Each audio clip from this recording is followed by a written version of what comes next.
Seres mais desenvolvidos do reino animal.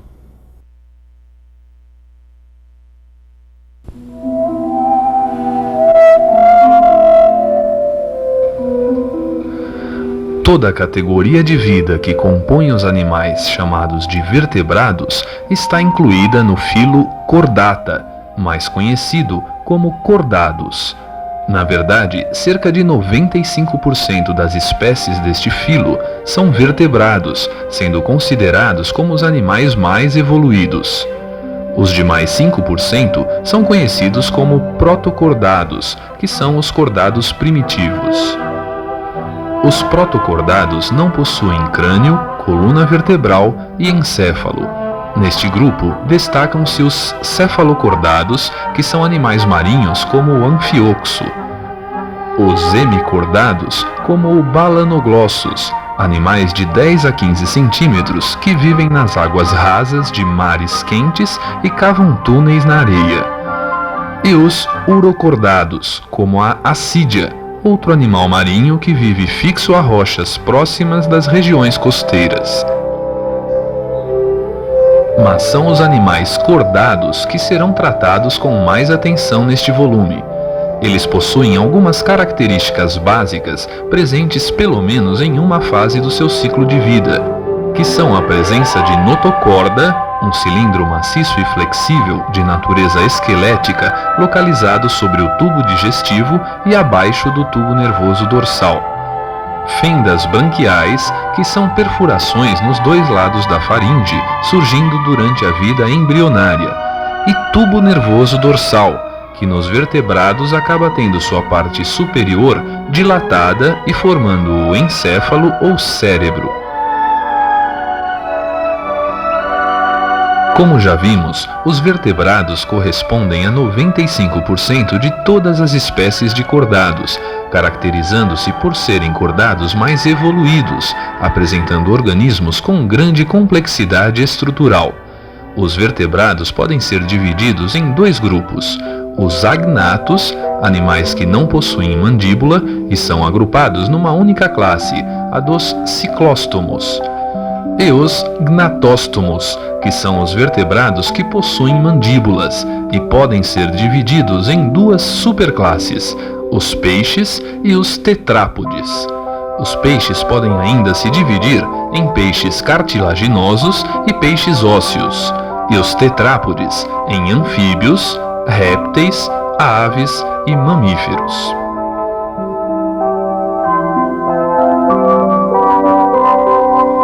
Todos os vertebrados apresentam crânio, coluna vertebral e encéfalo.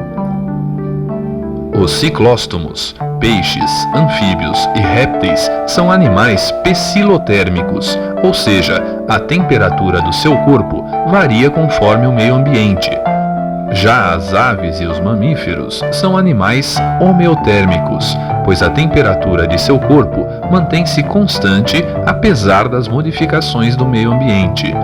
Além disso, todos os vertebrados possuem tegumento, ou seja, um revestimento do corpo que separa o organismo do meio externo. Um sistema muscular que, juntamente com o sistema esquelético, é responsável pela sustentação e locomoção do corpo. Um sistema digestivo que encarrega-se da preparação, digestão e absorção de alimentos, além da eliminação de resíduos. Um sistema respiratório cuja função é a troca de oxigênio por gás carbônico. Um sistema excretor que elimina os resíduos inaproveitáveis e o excesso de líquidos. Um sistema nervoso que, juntamente com o sistema endócrino, controla as atividades do organismo. Um sistema sensorial que apresenta órgãos dos sentidos bem desenvolvidos para a percepção de luz, som, odores, sabores e forma dos objetos. Um sistema reprodutor que se encarrega da perpetuação da espécie, e um sistema circulatório que integra funcionalmente os demais. Neste volume, vamos estudar cada uma destas classes de seres isoladamente, com suas formas de vida e características. Comecemos pelos ciclóstomos, os vertebrados mais primitivos. Seu representante mais comum é a lampreia, um animal de corpo cilíndrico e piciforme, que possui em sua extremidade uma ventosa, uma abertura nasal ímpar e 2 grandes olhos. Posteriormente, já na superclasse dos peixes, surgem os peixes cartilaginosos. Eles recebem este nome por apresentarem esqueleto cartilaginoso, sendo aquáticos e constituindo-se nos primeiros vertebrados a possuírem nadadeiras pares, vértebras separadas e completas, além de mandíbulas móveis com dentes. Surgem aqui espécies carnívoras, como os tubarões e o cação, e outros peixes como a raia, o torpedo e o peixe-martelo. Os peixes cartilaginosos são mais evoluídos que os ciclóstomos por apresentarem um corpo coberto por escamas, a presença de nadadeiras pares, mandíbulas móveis e articuladas ao crânio, além de dentes esmaltados nas mandíbulas e gônadas pares dotadas de gonodutos.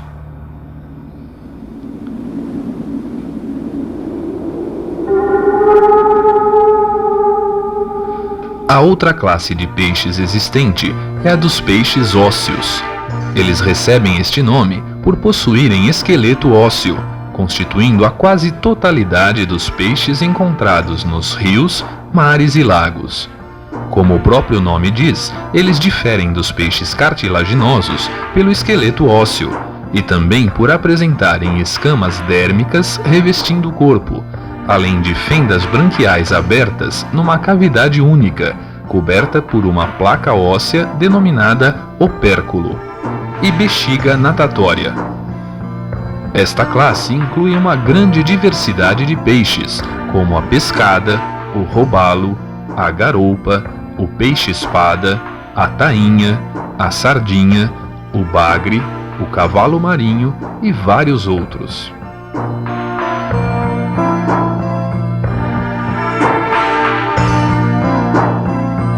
Além da superclasse dos peixes, existe a superclasse dos tetrápodes, que são vertebrados que possuem extremidades pares, pulmões, pele córnea e estrutura óssea.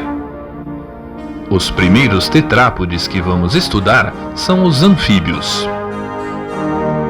Os anfíbios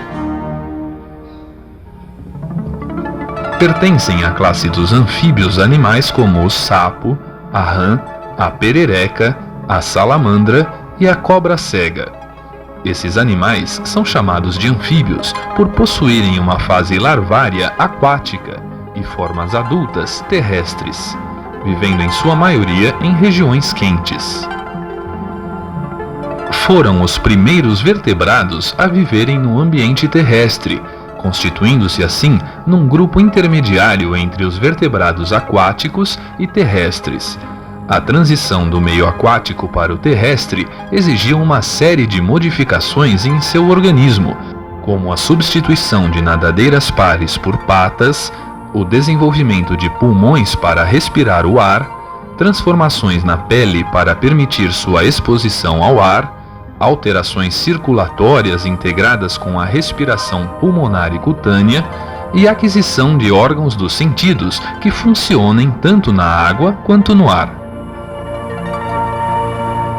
Os anfíbios podem ser classificados em 3 ordens: os ápodes, que possuem corpo vermiforme e não apresentam apêndices locomotores, como as cobras cegas; os urodelos, que têm corpo alongado e cauda, como as salamandras e tritões; e os anuros, que recebem este nome por terem a cauda atrofiada, como o sapo, a rã e a perereca. Além disso, não apresentam pescoço e possuem membros anteriores curtos, enquanto os posteriores são longos e adaptados para saltar.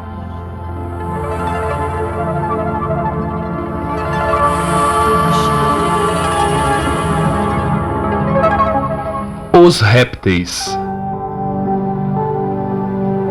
Os répteis são os animais que apresentam uma forma especial de movimentação, a reptação, na qual os membros ajudam o corpo a rastejar. Fazem parte deste grupo as cobras, lagartos, crocodilos, jacarés, tartarugas, cágados e jabutis. Foram os primeiros vertebrados a ocuparem em definitivo o ambiente terrestre e são considerados superiores aos anfíbios por apresentarem um tegumento com maior proteção à perda de água, extremidades que ajudam numa locomoção mais rápida, ossificação completa do esqueleto, maior separação do sangue arterial e venoso no coração e a presença de um tipo especial de ovo que permitiu sua reprodução em meio terrestre.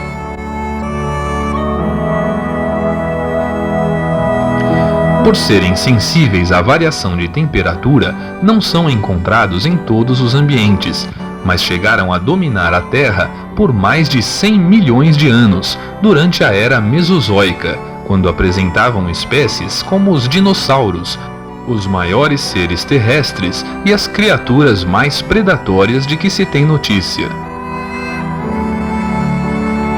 Hoje, os répteis constituem um grupo bastante heterogêneo, apresentando cerca de 6.000 espécies distribuídas em 4 ordens. Os quelônios, que compreendem as tartarugas, cágados e jabutis, animais herbívoros cujo corpo é revestido por um exoesqueleto rígido de natureza óssea e recoberto por escamas córneas. Os escamados, que dividem-se em lacertílios e ofídeos. Os lacertílios são os lagartos, lagartixas e camaleões. Não possuem esqueleto externo ósseo, e seu corpo é recoberto por escamas córneas lisas, possuindo língua móvel e dentes. Já os ofídeos são as cobras, animais que não possuem membros nem esqueleto externo, sendo seu corpo revestido por escamas lisas ou apresentando saliências. As cobras possuem dentes e língua móvel e bífida, sendo que a maioria possui presas com as quais inoculam veneno. As cobras peçonhentas se distinguem das demais por apresentarem características próprias, como a presença de 2 orifícios situados nos lados da cabeça que recebem o nome de fossas loreais. Além disso, possuem cabeça triangular e achatada, coberta por escamas pequenas, olhos com pupila em fenda vertical e uma cauda curta que se afina abruptamente. Outra ordem de répteis muito característica são os crocodilianos, formada pelos crocodilos e jacarés, animais que vivem próximos de rios e lagos, podendo atingir grande tamanho. Seu corpo é revestido por pele grossa e coriácea, com placas córneas reforçadas por ossos dérmicos. Sua língua é fixa e a boca é dotada de mandíbulas poderosas com dentes. Finalmente, aparece a ordem dos rincocéfalos, existindo apenas uma espécie conhecida como a tuatara, que vive na Nova Zelândia.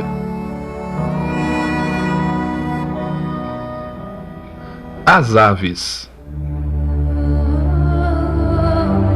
Existe uma classe de animais vertebrados que pode ser considerada uma verdadeira máquina de voar. Isto porque seu organismo apresenta várias adaptações para o voo, o que lhes confere características e particularidades muito especiais. São as aves. As aves são animais homeotérmicos, bípedes, ou seja, têm 2 pés, dotados de asas e possuidores de penas inseridas na pele. Sua visão é bastante desenvolvida, possuem um metabolismo elevado e não apresentam dentes. Calcula-se que as aves tenham surgido na Terra na mesma época em que os mamíferos, e seguramente evoluíram a partir dos répteis, por causa de algumas semelhanças que apresentam com estes, como a presença de escamas nas patas e nos pés, a existência de sacos aéreos ligados aos pulmões, de membrana nictante nos olhos e de glóbulos vermelhos semelhantes aos dos répteis. Apesar de tudo isso, as aves são muito mais evoluídas que os répteis, pois, como já vimos, são animais homeotérmicos, seu corpo é isolado por penas, o coração apresenta sangues arterial e venoso completamente separados, o metabolismo é elevado e a visão aperfeiçoada, além de apresentarem uma outra característica muito peculiar: elas cuidam de sua prole.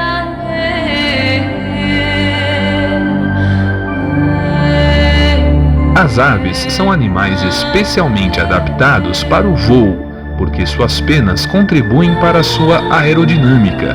As penas das asas e da cauda são alongadas e servem para dar propulsão e direção ao voo, enquanto as penas que cobrem o corpo são curtas e protegem contra a perda de calor provocada pela rápida passagem do ar. As aves possuem também uma estrutura chamada carena, situada sobre o osso denominado externo, que serve de ponto de inserção aos músculos peitorais que auxiliam no batimento das asas. Além disso, apresentam ossos pneumáticos, ou seja, ossos longos e cheios de ar, o que lhes permite ter um esqueleto leve, que facilita o voo. A ausência de bexiga urinária também colabora nesta redução de peso.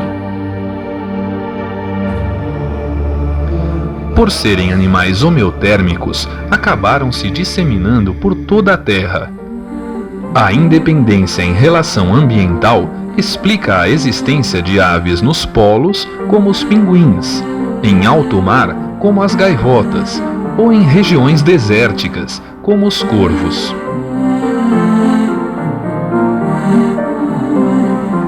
As aves apresentam também uma grande diversidade quanto ao seu tamanho.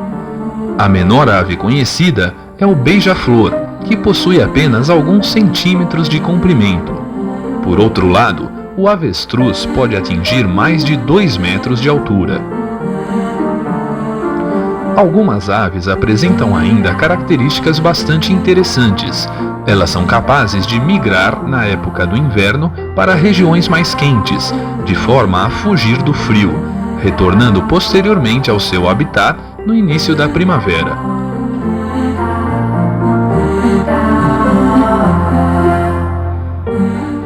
Os mamíferos. Chegamos finalmente ao grupo dos mamíferos, pertencentes à classe Mamália, que são os animais mais desenvolvidos. Os mamíferos possuem um aspecto geral semelhante. O corpo possui cabeça, pescoço, tronco, cauda e extremidades. Na cabeça estão os olhos, protegidos por pálpebras, a boca, as aberturas nasais e os ouvidos, que normalmente são circundados por orelhas. Apresentam também pescoço bem desenvolvido, exceto em algumas espécies aquáticas. As extremidades apresentam-se diferenciadas nas várias espécies existentes, sendo sempre adaptadas às funções que desempenham por cada animal no meio em que vive. A cauda, presente na grande maioria dos mamíferos, não é encontrada no homem. Todos os mamíferos são tetrápodes e homeotérmicos. Além disso, apresentam outras características em comum, como a presença de pelos que cobrem a pele e auxiliam na manutenção da temperatura corpórea, a presença de glândulas mamárias, que produzem o leite com o qual os mamíferos alimentam a sua prole, a existência do diafragma, um músculo que separa a cavidade torácica da abdominal e permite os movimentos respiratórios que resultam na entrada e saída de ar dos pulmões, e na existência da placenta, uma estrutura que se forma durante o desenvolvimento embrionário e pela qual a mãe oferece alimentos e oxigênio ao feto e elimina suas excreções. Os mamíferos incluem as maiores espécies de seres viventes, como por exemplo a baleia, e podem ser encontrados em todos os ambientes. Além disso, são bastante diversificados, podendo ser divididos em 3 subclasses. Os protérios, que possuem uma só ordem, os monotremados, ou seja, mamíferos que põem ovos, como a équidna e o ornitorrinco, animais encontrados na Austrália e na Tasmânia. Os metatérios, que também possuem uma única ordem, a dos marsupiais, que são mamíferos que possuem bolsas, como os cangurus e os gambás. Seus filhos não nascem em ovos, mas sim vivos, só que em estado incompleto de desenvolvimento. Assim são mantidos no interior de uma bolsa provida de tetas, que permite a sua amamentação. E finalmente, os eutérios, os mamíferos que possuem placenta, sendo também chamados de placentados. Neste caso, o filhote se desenvolve completamente dentro do corpo da mãe, sendo ligado pela placenta às paredes do útero. A subclasse dos eutérios pode ser dividida em várias ordens. Os cetáceos, que são a baleia e o golfinho. Os proboscídeos, onde se classifica o elefante. Os lagomorfos, como o coelho e a lebre. Os sirênios, como o peixe-boi. Os carnívoros, onde se destacam o leão, o cão e o gato. Os artiodáctilos, como o hipopótamo, o porco, o camelo e o boi. Os roedores, como o rato, a capivara e a cutia. Os perissodáctilos, como o cavalo, o rinoceronte, a zebra e a anta, e que, assim como os artiodáctilos, possuem cascos, sendo classificados também como ungulados. Os quirópteros, como os morcegos. Os desdentados, como o tatu, o tamanduá e o preguiça. E os primatas, como o macaco e o homem. Os primatas, inclusive, distinguem-se dos demais mamíferos por terem suas extremidades anteriores terminando em mãos hábeis, graças principalmente à existência de um dedo em posição oposta aos demais, permitindo-lhes facilidades nos movimentos e grande desenvoltura. Além disso, o homem é o mamífero mais evoluído de todos os que foram aqui vistos. E de todas as espécies viventes no nosso planeta, é o único que consegue raciocinar e exprimir suas ideias e sentimentos.